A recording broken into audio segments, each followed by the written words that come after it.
Hi, I'm Farmer Gil. And I'm Farmer Chris. We're talking today with Steve Specca of Specca Farms in Springfield Township.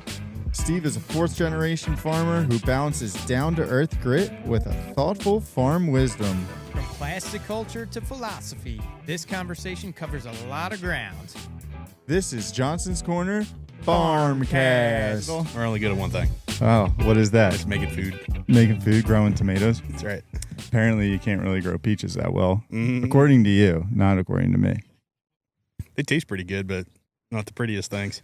Yeah, but dude, I'm getting bit up by some bugs here. This hot, humid weather is brutal. Yeah. I know it's been brutal for us. How has it affected your stuff, like tomatoes and whatnot? It's plants need sunlight. That's They what do. they eat. And when they're not getting much of it today. They're not getting it. No. When are you guys planning on starting to pick tomatoes? You picking some now?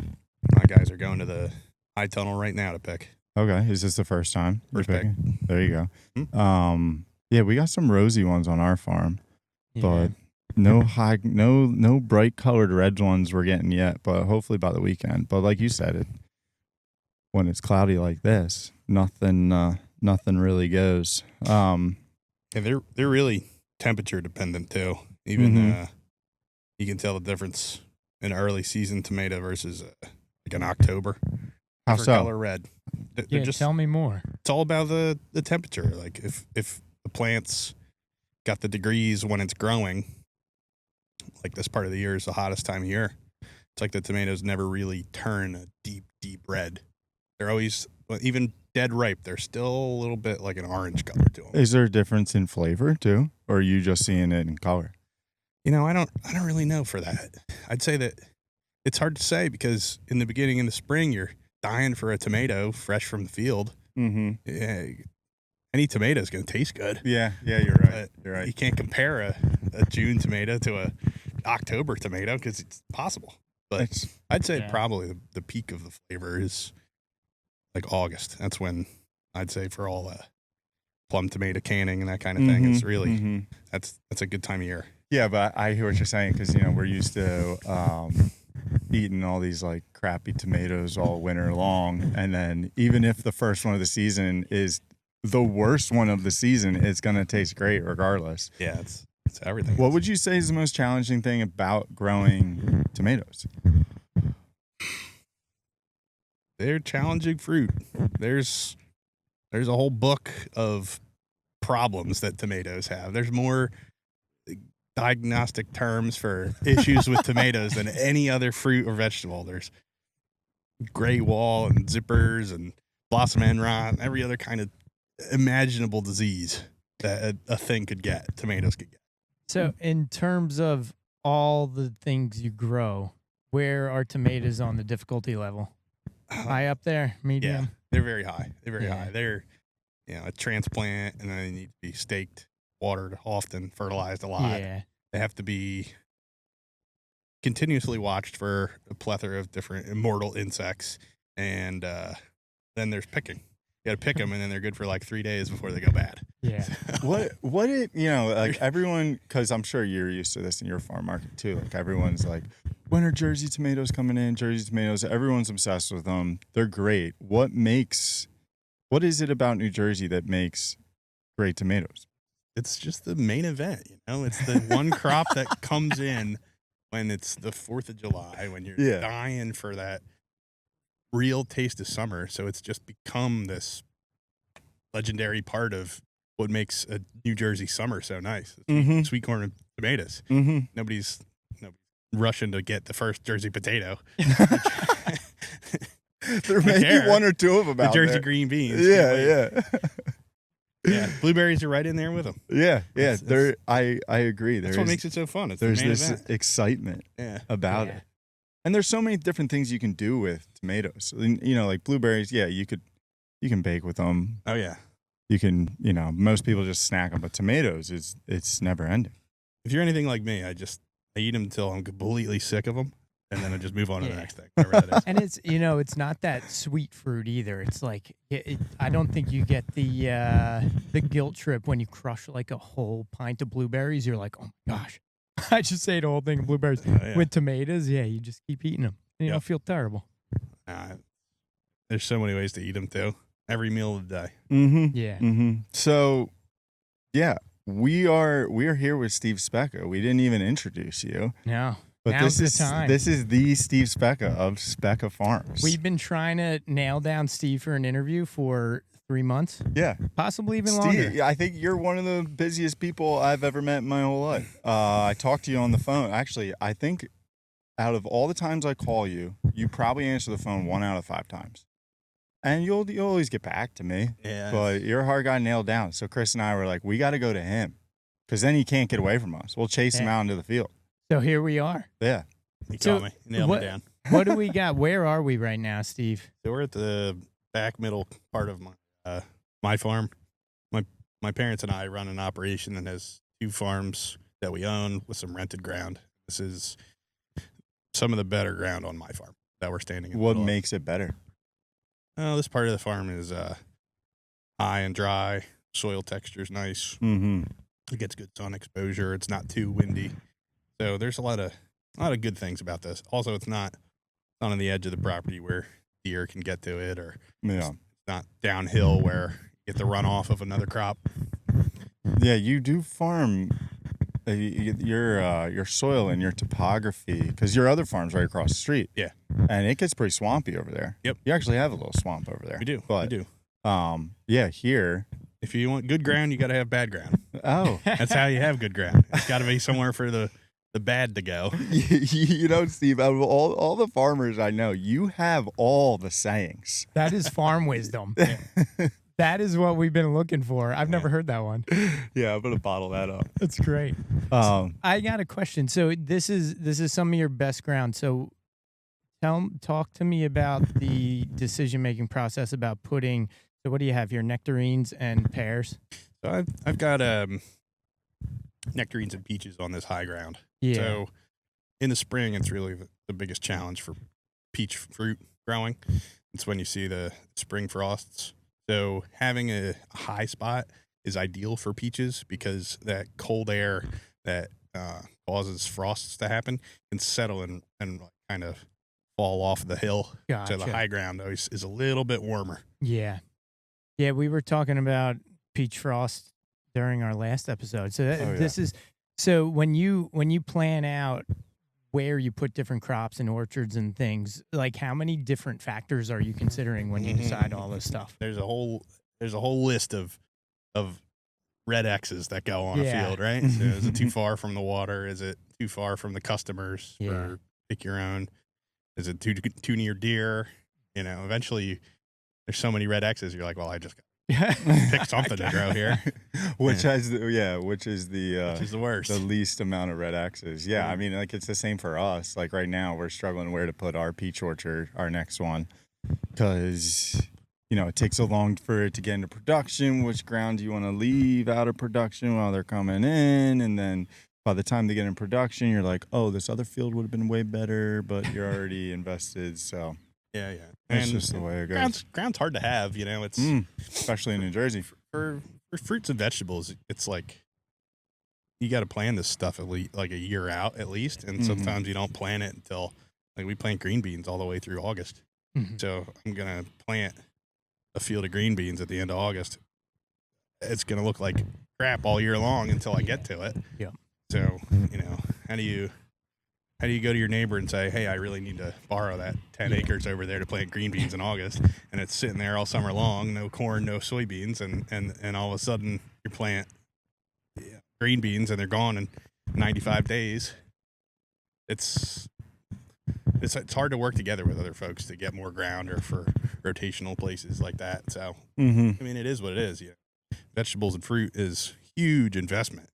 Huge. Soybeans, it's almost nothing. Yeah. Right. You don't even have to fertilize them too much. You just set it and forget it. put them in the ground, no water, no nothing. So, they're kind of worthless, but yeah. There's a reason they grow them for something. I don't know. Yeah. Well, it's something you can put anywhere, right? Yeah. You're still going to get something. Not So- vegetables. Vegetables take some planting. They do. And it's a lot of labor too. I mean, I'm looking out over here. I mean, I know on your other farm too, you guys get everything plant everything through plastic. Oh yeah. stake it, tie it, Weed it.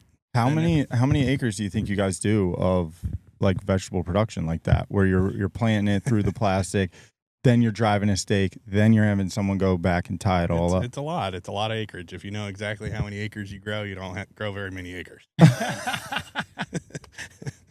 Another one, this guy. Your farm wisdom's going up. I'll get you. Yeah. We do about 25 acres of plasticulture. Okay. Which is plastic with drip tape. Mm-hmm. About 10 of that's strawberries, and the rest is peppers, tomatoes, eggplant. And we leave the plastic on the field for 1 extra year. And then in the spring, it's a mess. There's holes in it, but the drip tape still works, and the plastic's still in good enough shape to keep the weeds down and the moisture underneath. So we plant squash, cucumbers, things like that, and it's good enough to get another crop off of them. Yeah. And it's good. It's a good way to stretch the investment out. Mm-hmm. Yep. So when I think a lot of people understand, or maybe they don't know what we're talking about when we say plastic in the field. So you'll see like the rows in black plastic, or I know you do some white plastic too. Mm-hmm. Talk about like the benefits of that. I know you mentioned weeds and whatnot. Like, what is like the main reason to farm like that and not just plant it right in the soil? So the plastic culture originated in, I believe it was Israel, where water is so scarce that they have to take every action they can just to preserve the water resource a little bit. So the trickle tape came along because of that, and it was in the 60s, I believe. And that stuff, it only lets out just enough water for a plant to grow. So it's right in the root zone. Sometimes they'll run the trickle tape and then they'll plant right on the wet spot. It's a good method. But the plastic that goes over the dirt, that came along kind of as like a combination of a weed barrier, and it's impermeable, so it doesn't let any moisture through that barrier, so that the soil underneath is very uniform moisture. Even on a hot day, it's still pretty uniform. So it's ideal for plants that they don't like to dry out. Things that don't have really strong roots, they do really well where the moisture is consistent, and it's more moisture because it doesn't transpire through the soil. Mm-hmm. So you're really controlling moisture levels underneath the tarp by doing that. That's a big advantage of it. That's why we believe that things like zucchini and squash really love it, because if you think about it, like a zucchini plant, it's got weak roots. You could grab the plant or yank it right out of the ground. It doesn't have like a strong tap root or anything. So those weak roots, they don't make it super resilient to drying out. Yeah. So they have to have pretty consistent. Yeah, one of the other major benefits that we find, and probably the biggest one for us, is that the amount of acreage you can irrigate at one time. So when you do like the overhead, you can only get however far your gun shoots. So ours does like 40 rows of sweet corn each side goes through the field. You can pull it out pretty far, but when you're running drip irrigation, you're hitting that button, and ideally, if everything works, something always breaks, but you can do like 5-7 acres at a time. Yeah. And then you turn a couple valves off and flip right over to the other one, and it's one person can really irrigate the whole farm, as opposed to a crew going out there, depending on how you're doing it. So there's a lot of advantages to it. So talk about downsides of drip tape and plastic. No, mainly there's like 3 major ones. It's a substantial investment to get the plastic in the field. There's a lot of prep work that has to happen.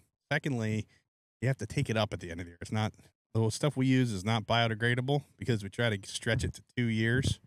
So it can, especially the white, which it degrades in sunlight a lot faster than black. It's like picking up a field of napkins at the end of the year. Yeah, and then it's all ripping apart. Yeah, and, it's bad. That's the second disadvantage. And the third is that nexus between the dirt and the plastic.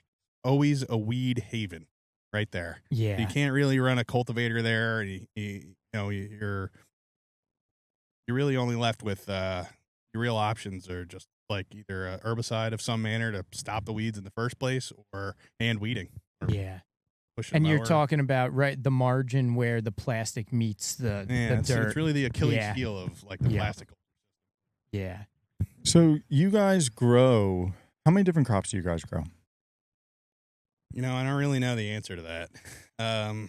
Is your answer if Well, if you grow a lot, you don't know? Like, is there a farmer Yeah, we quote need for that? more farm wisdom. I don't grow as many as some people. Well, if you knew, then you're not growing enough. Yeah, that's right. That's right. Well, I know we grow like 100 different varieties of pumpkins, There you go. and we grow like 100 40 different We grow like varieties? 40 different Yeah. kinds of tomatoes. Now you guys Wow. are kind of known for your the niche things you grow. There's some things you guys grow that no one else grows. Yeah, I got weird stuff. What's like the Yeah, give us the weird yeah, stuff. talk to us about I got that. pomegranates growing over there. Okay. They're all right. You should have maybe half a dozen off of them this year. When is their season? They're October. They grow all season long, and they're ready in late in the summer. Oh, Late in the summer. They take a long time. yeah. And we've got kiwi, which some people have had or have heard of. Mm-hmm. It's like an Arctic kiwi, they call it. It's more hardy to our climate. Okay. So wait, it's an Arctic kiwi? Is that like one you'll find in the store? So Or is usually it different The than... ones in store are fuzzy kiwi. Yeah, okay. Big. They're a little bigger. They're the size of a golf ball, like the size of a lemon almost. Oh, gotcha. These are smaller. They're like strawberry sized almost. Really? Same exact family, same Same flavor. same Similar- flavor. They yeah. don't have the fuzz on the outside. You can eat the skin. Oh, gotcha. Yeah. Interesting. So what about I know you guys grow a lot of funky vegetables too. Oh yeah, we have a plethora of different antiques and more exotic type of vegetables that we grow. We have something called cardoon, which is real popular down south, but up here I don't even know anybody else that grows it. We do like I said, some of the antiques like rhubarb, which is making a comeback. nice. We've got parsnips, root parsley, which is something that almost nobody's ever heard of. Good in soup. If you don't know what to do with it, you put it in soup, right? Wait, what is it parsley or is it like a bulb parsley? So it's the root of a parsley plant that's been selected to have big, like tuberous kind of Yeah. taproot, almost like a carrot. yeah, Same yeah. family as a carrot Gotcha. or a parsnip. Why? Now I know maybe people are wondering, maybe they're not, but why do you grow them? Well, some of it's because we can, Yeah. and it is interesting for us. But I think it's also part of our appeal to we catch the oddities, Mhm. some things that people can't get anywhere else. We grow peanuts. People come out to dig peanuts here. Yeah. Yeah, we have a bunch of different varieties of heirloom potatoes, some of the purple fleshed ones, some of the fingerlings types. So everything, how do people get your produce? Like, do you sell it all through your market? Is it pick your own? Talk about that. We do mostly pick your own. That's our big sales Mhm. avenue is you pick. We also do on-farm retail. So we have a crew of guys that'll go and pick everything that we have for sale and bring it up to we have a farm market where we sell that too. Some things, they are not worth having my crew go to pick because they're just not worth that much money. Mhm. But we still grow them because if a person wants to come and pick peanuts themselves and doesn't care if they spend 2 hours to pick $10 worth of peanuts, that's all right. It's more than just food for a lot of people. It's an experience. Yeah, Absolutely. so a lot of these unique crops, are you getting people coming out just to pick those unique crops, or is it like they come to pick other stuff and then they're like, oh, there's We've been growing this collection for over 4 generations. Yeah. It's been everything that my grandfather, my father, and I have ever done is to not only grow the specialty crop, but to build that long-standing customer that comes to pick said crop. We have something called fava beans, which is like a real old world vegetable, one of the Yeah. first cultivated vegetables, and it's just been an evolving thing. Originally, it started out as Italians, but basically every culture in the world picks and eats those. yeah. So how long have you guys been here? I mean, you mentioned 4th generation. Are you the 4th generation? Yeah, so I'm 4th generation. My great grandfather was an immigrant from Italy. He had a farm in Philadelphia, and that's where they got their start. And he was a truck farmer, so everything he grew got loaded up on a truck, sent to the market to sell wholesale. And the bottom fell out from wholesale in the 70s when they invented the refrigerated rail car, and you can get produce from all over the world, basically, refrigerated containers on a truck on a freight ship. So the local need to grow all of the produce demands for the region kind of lessened, so it became more niche. That's when we really kind of fell into the U-pick. Gotcha. Because it was, adapt or go out of business, basically. Yeah, I mean, honestly, it sounds very similar to us, too. Like, when we started out, it was just wholesale sweet corn. And then, right around that time. Yeah, I mean, the U-pick has enabled us to grow things that other farmers could never sustain. There's only a limited amount of things that you can wholesale and make any kind of money on. Yeah, the wholesale market is just... There's guys that do it. There's guys that make money off of it. Yeah, it's just brutal. It's brutal.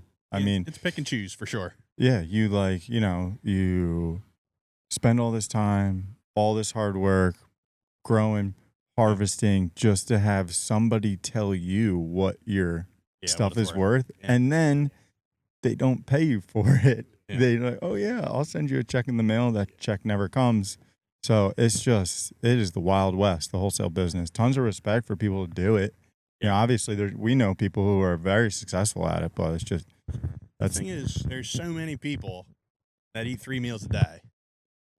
You can sell anything you can grow, but making profit on it is a completely different story. If the cost of just going out there and picking it is nearing $20 an hour for the help, it doesn't make a lot of sense to pick these things. I mean, you can't. It comes to the point where you're charging more for like a side dish of green beans than people are paying for the chicken and the steak for the meal. So do you ever feel, you grow so many different crops, I'm sure different labors required for them, different management, etc. Yeah. Do you ever feel a tension between like, I've been growing this crop for years and years and generations, and like, this is difficult to grow, and I don't know if we should be growing it anymore? Oh, yeah. We think about it constantly. Yeah. Some things are just so easy to grow. They're like clockwork for us. So we just have the perfect recipe for it. And other things are a challenge every single year. Like, should I grow this anymore, or should I give up and focus my efforts somewhere else? 'Cause believe me, things are falling off the plate. Like, I'm forgetting things left and right. Yeah. But for the most part, vegetables they forgive you. It's like a phoenix from the ashes sometimes. Seriously, you forget about things, and then you're like, oh, man, I really killed that. You come back, and like 2 weeks later, once you forgot about it, it's like, it don't look so bad anymore. That's amazing. Phoenix from the ashes. All right, so you talk about things falling off the plate and forgetting things. Like, how do you stay organized? I came to the realization that whatever strategy you need to use that works for you is the right strategy. So for me, for whatever reason, I write everything down on a yellow notepad, and then I just divide it into more notepads that all have like who I'm delegating a task to and what the task is. So as long as I can keep writing things down on the to-do list, then I can get organized and delegate it to the people that work with me, and it works for me. So I've heard like rumors of, you mentioned yellow legal pads, but is there like a binder or something? I've heard this mythic black binder, the black book. Yeah. Tell us about this. Book. Yeah. I got a whole bookshelf full of them. Right. So every year from year one, we wrote down every single thing we did every single day. Yeah. And you go back and look, okay, like, 2024, some of these crops are one time. You only get one time to mess them up. Parsnips are planted once a year, and that's it. You get 40 shots at it in your career, and you're done. 40 times. That's it. Sometimes if you don't get root parsley and parsnips correct the first time you do it, that's it. You won't have them that year. So look next year. Why? So like these. Go ahead. Yeah, sorry. You can't plant it again. The window to plant is early in the spring, and then close. Yeah, it's like having frost hit your peaches or something like that. And that's it. Yeah, you're not going to flower again. So these black recipe books, do you have one per year, or is it like? I try to keep it one per year because I just don't want to like lose 10 years worth of records in one all in one file drawer. or whatever, you know. And are these just like all lined up on a shelf? Yeah, I've got them on a desk here and there, and then they get archived. You know, Scattered all over. you know. So recently we've like I think I was even telling you about it. We moved to this like app to stay organized, Yeah. which is nice. But I've actually started to revert back to a notebook Yeah. because I just find myself so distracted when I'm on a computer and like I just go into like this like autopilot mode, just like typing stuff, and it never really sticks in my head. Yep. But when I put pen to paper, it's like, I don't know, because I'm like, my brain's telling my hand to write it a certain way, and then I'm reading it. It's just like, it sticks better. I personally like it better. Yep. But I think electronic is important to have I backups. 100% agree. Like when I was teaching, I had kids take notes by hand all the time. So yeah, there's I don't know much of the science behind it, but yeah, you'll retain information if you actually engage with it on pen and paper, or pencil and paper. Yeah, I was reading an article the other day, Yeah. and I can't quote exactly what it said or exactly where the article was from, but basically it summarized this. People that take notes with pen and paper are just smarter. They have a higher IQ. Yeah. So There's some There you go, some Steve. really it's super helpful. And I'm that way too. Like I like the app though because it like indexes things. It has things it's good to organized in a way. communicate, like what you were saying, Yeah. like delegating. Yeah, it's hard to Like get when that you out. do it through the app, Yeah. you know, you can push it out to people quick. Mhm. But when you're just trying to like organize, like when I'm trying to organize my day, my week, my Yeah. tasks, prioritize stuff for myself, Yeah. I got to use the Definitely. notebook. Yeah, and like ideating, coming up with new ideas. Yeah, pen and paper Mhm. works. But a then lot when you better. lose the notebook, Yeah. then it's just Yeah. all I hell know. breaks loose. I know, but think of it this way.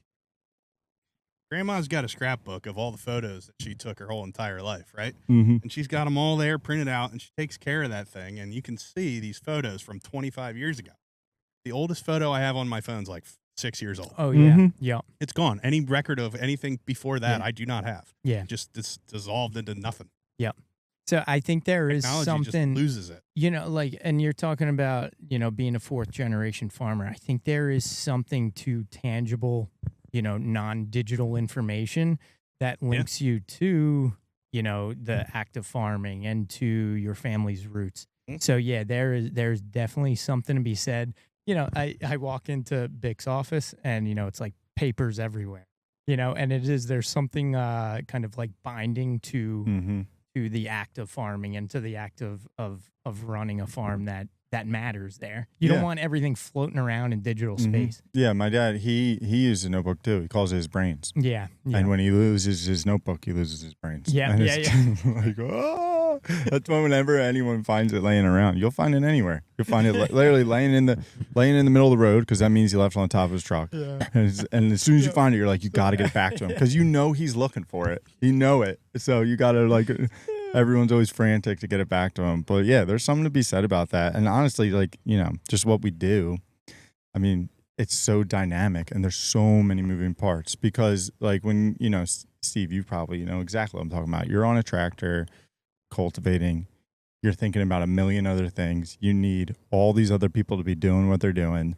And there's got to be a way to give them that information because if you can't, how's your business grow? Right. If- It's really why I try to never get stuck doing anything for more than an hour, because if it's going to take more than an hour, then it probably would take less than an hour to train somebody else to do it. Mm-hmm. That's why you're Dude, you are dropping so much wisdom right now. That's why I You're like retain it, an man. elderly man Yeah. dropping all farm wisdom. No, I got a lot of good advice in my life from elderly people. Probably the best thing Steve has ever said, and you probably have heard me say this. This was one of like our farm elders passed away a couple years ago. A guy with a tremendous amount of knowledge, Yeah. Jimmy Durr. And Steve's like, Gil, having him pass is like having your favorite soda discontinued. You know what it tastes like, but you know you'll never have it again. And I've thought about that so much. It's true. Not to like boil him down to that, but it's just No, it is. And, I think about this frequently as people who are in the farming community do move on and pass away. A lot of information gets lost. Mhm. It really does. And this goes back to writing things down and having resources that are easily and tangibly accessible. You know, it's gotta a share lot it with of other information. people too. Yeah. You can't Yeah. just hold it for yourself. If you ever learned how to do something from somebody else, you're obligated to pass that on to somebody who needs to know. I mean, this industry has become so small now. There's no real true competition that's threatening anymore, I would say. Yeah, and that was like part of the reason that we wanted to do this in general, because we had a close friend of ours, this gentleman Bruce. He passed away, and he had a tremendous amount of history knowledge and all this stuff. And it was one of our main motivations to do this, because we just got to talk to people and get their stories and get all their little farm quotes out there in the world. Yeah, everything disappears. I think about it, like my grandparents are almost all passed away, and I tried to write down as much as I could from them, because once it's gone, it is gone like that. Mm-hmm. So along those lines, Steve, talk about mentors that you've had. Who have been those people who have shared that knowledge with you, who have kind of guided you into the place you're in now? Well, so for the most part, I've had some good advice from some people that have proven themselves in business over the years, namely my parents. They really have enabled me in every way they possibly could to start and grow a business with the fostering of their own business. So really, it was more of an off branch, and I'm very thankful for that. I definitely can say that I never would have been able to do this without my parents, but at the same time, I took it upon myself to take everything that I could get from them and use it and leverage it to get myself ahead. And I think I'm doing them proud. So I'll never be sorry that my parents helped me out. That's for sure. Also, I'd say that really, I think there is a spirit of camaraderie in the farm industry, in the culture of farming. So, I have had really good help and good advice over the years from a lot of people, basically who have done all the mistakes already. And you just have to see the way that they came to that realization and do it. Think about how they've already made the mistake and why that happened, and you can learn a lot more from a mistake than anything, I'd say.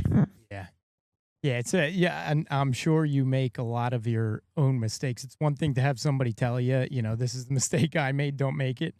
But for me, especially, sometimes I'm like, I need to make the mistake before I'm like, oh, now I realize what the mistake was. That's why it's so important to write it all down. Yeah, You planted something too close together or too shallow or too far apart, or rain the next day, or whatever happened. Just make a note of it.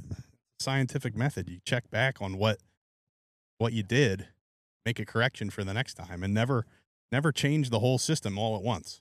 Mm-hmm. Just got to evolve it, tweak it a little bit.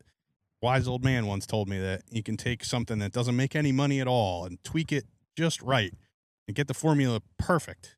And then it becomes, it takes a crop from being like something that was always just a hobby that never made any money into being something that's a real moneymaker and proprietary too. I mean, all those secrets are yours because you figured them out. Yep. Yeah. That's neat. I like the tweaking idea. These small incremental changes over time, and then you figure out what works. Like I said, we've got 4 generations of tweaks. Yeah. So some of this stuff is just cookie cutter. We can grow beets and golden beets like no other. Yeah. We've been doing it forever. That was my granddad's tricks. Spinach, we have that one down pretty good. My father's thing was the green beans. We can, we plant like 16 different plantings of green beans throughout the year. So we've got that down pretty well. I'd say that my thing is really the tomatoes and the strawberries. Yeah. Yep. It just seems like that's the whatever you're most passionate about, whatever's the most rewarding for you monetarily, or for whatever reason you decide that it's your thing. That's what you go with and focus on. Wow, I'm just trying to comprehend everything you just said.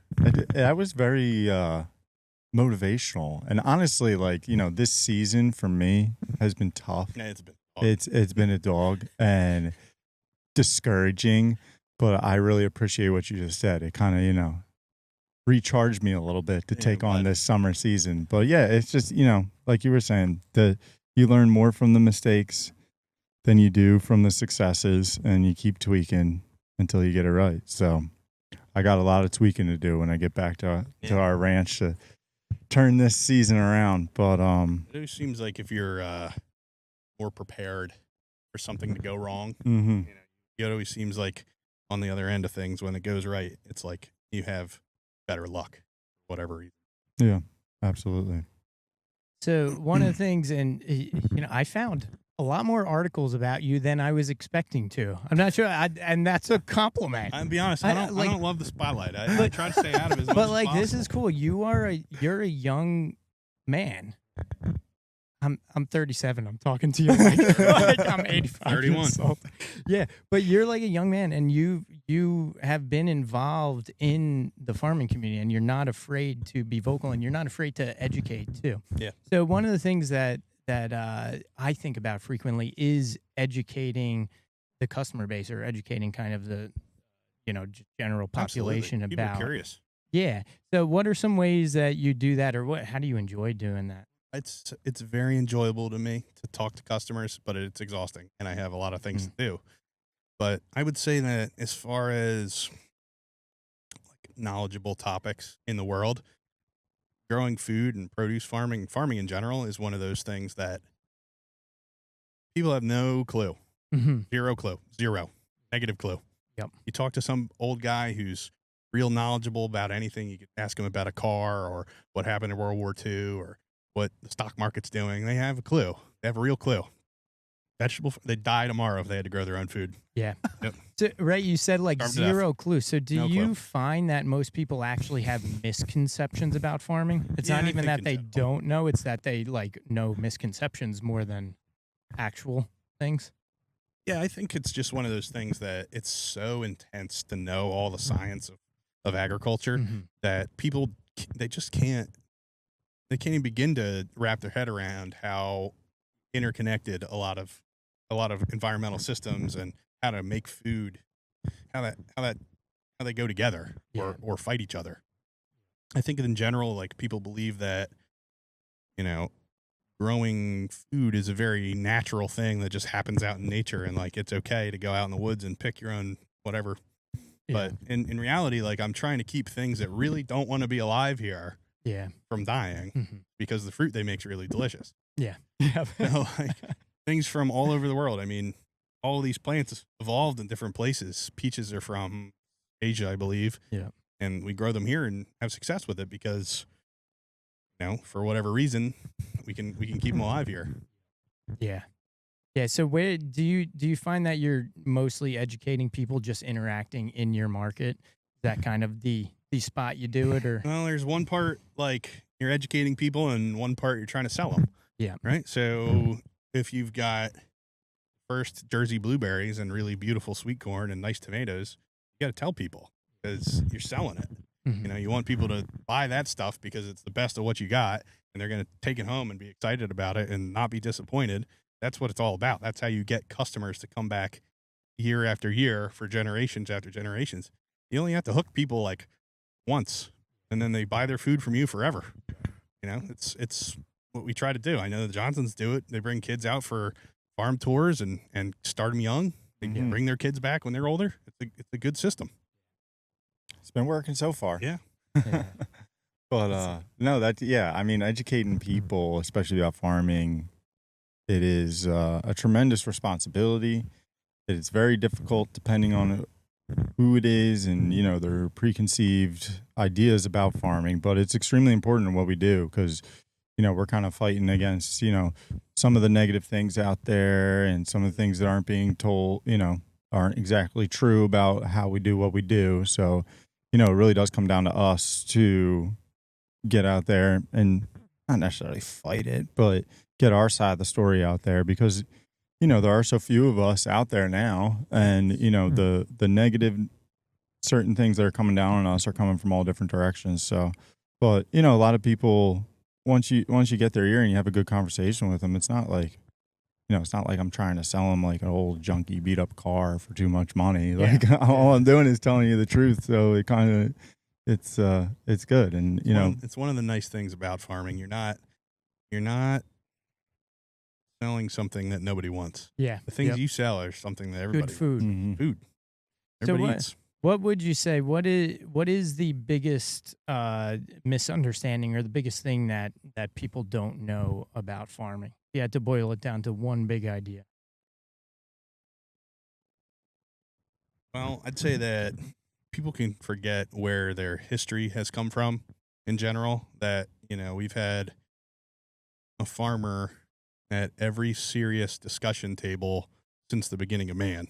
Mm-hmm. So, like, before America was a country, before they invented anything else, there was a farmer at the table talking about it. So, it's like Gil said, that we're, it's not that our voices become less important. It's just that there are a lot of other voices in the room now drowning it out. Yeah, so it's good for people to remember that, like, we all came from farmers. Mm-hmm. Almost anybody can trace their lineage back to at some point in time where the family left the farm.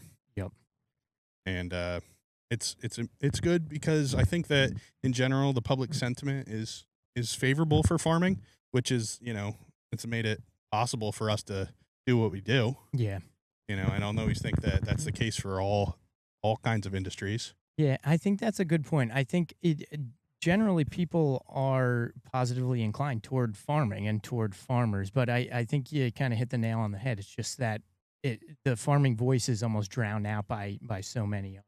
Yeah, Mm-hmm. but it's definitely a positive disposition toward farmers and farming in general. Yeah. I think that once it becomes like removed like one or two generations, people really kind of forget their background was in farming at one point in time, and that's really how we evolved and survived. Yeah, I think that's a great point. Steve, you have given us a tremendous amount of wisdom. Yeah, big time. So, are you sure you're 31? What is doing this a long time? Feels like. What's the rest of your day look like today? What do you got going on this afternoon? Dries up enough, I might be able to get some more sweet corn planted. Other than that, it's like every air conditioner I ever owned broke this week. Do you have central air in your house, or are you rocking window units? I got 8 window units. Dude, I got 7, bro. Oh, you got me beat. Love me a window unit. Yeah. Old farmhouses and window units go hand in hand. Right. Big time. You need window units. Yeah, they build character. Hanging off the side, humming all day. There's no better chilled air than the air that comes out of a window unit. Mm-hmm. Stand right in front of it. Yeah, the white noise. It's great. Yeah. I have to become like a air conditioning mechanic in 2 weeks. Seriously. I mean, it could be a mildly warm spring day. You turn the air conditioning on when you're in the tractor cab. The thing's hot as can be, running hydraulics or whatever. The engine's loud. Yeah, you're not gonna open the door, covered in dust. So you got to turn the air conditioning up. 100-degree day, you don't want to be in a cab. Yeah, not without air conditioning. No. So, Steve, right? Like farming is your life. You do it every day. Do it all the time. But is there anything outside of farming you're interested in? Any hobbies? Anything that's kind of got your mind or got your attention of late? I try to take my time outside of farming to relax and not think about farming. So anything I do outside of it is more just relaxation type things. Hanging out. Go to the beach. Get on my boat. There you go. What are you catching now? Have you been out fishing lately? I haven't gone much fishing. It's really more hanging out on driving the boat. Around. Yeah, that's the way to do it. Boat riding. The wind in your hair. Yeah. Yeah, you don't even need to catch any fish when you have fun. No, you don't. All my hobbies are farming. Yeah. All right. Well, thanks for talking to us, Steve. This was good experience. Yeah, this was great. We'd love to have you back on again. Sure. Maybe the end of the season, you'll have some more wisdom to drop on us and our listeners, and I'm sure people will appreciate it. Yeah, and I think you got to start writing your wisdom down, collecting it for the next. You could generation. write not like a book of poems from Steve Specca, but like a book of wisdom from Steve Specca. You like Plato of farmers. I collect those sayings that people used to like. When you hear a good one from somebody, you just collect it. Your own Facebook. Yeah. You're a wise man. Yeah. All right. Well, that's it for us. We got to get back to farming. Yep. Appreciate it, Steve. Thank you. Thanks, Steve. Thank you guys. We're going to do some dancing on the outro. Always need a little dancing. I will not hit the air horn. I retired the air horn 2 episodes ago because I feel like people were going to kill me. You didn't hit it at the start of this? No, I didn't. I wasn't recording when I did hit it. So I hit it, but we're not recording. So, all right, we're out.